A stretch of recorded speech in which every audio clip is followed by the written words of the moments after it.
problème de terrorisme aujourd'hui, les musulmans sont pas des imbéciles non plus. C'est-à-dire on leur mène une guerre chez eux. En Afghanistan, par exemple, ou au Mali, on leur rend la vie impossible, on s'en va les massacrer, on les tue par dizaines ou par centaines, et en même temps, on voudrait que ces gens-là soient gentils, etc. Ils sont pas gentils, mais ils ont raison.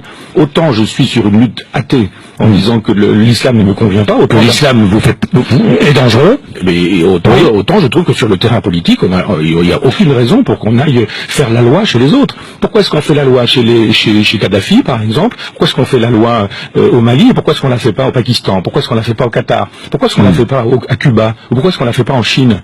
Si vraiment les droits de l'homme nous intéressent, pourquoi est-ce qu'on est spécifiquement au Mali et pas dans des endroits où les droits de l'homme sont bafoués partout? Alors moi je trouve normal qu'au Mali, où il m'est arrivé d'aller, la politique puisse exister. Parce que nous défendons d'autres valeurs que les valeurs défendues par les djihadistes du Sahara. Oui, mais ils sont chez eux.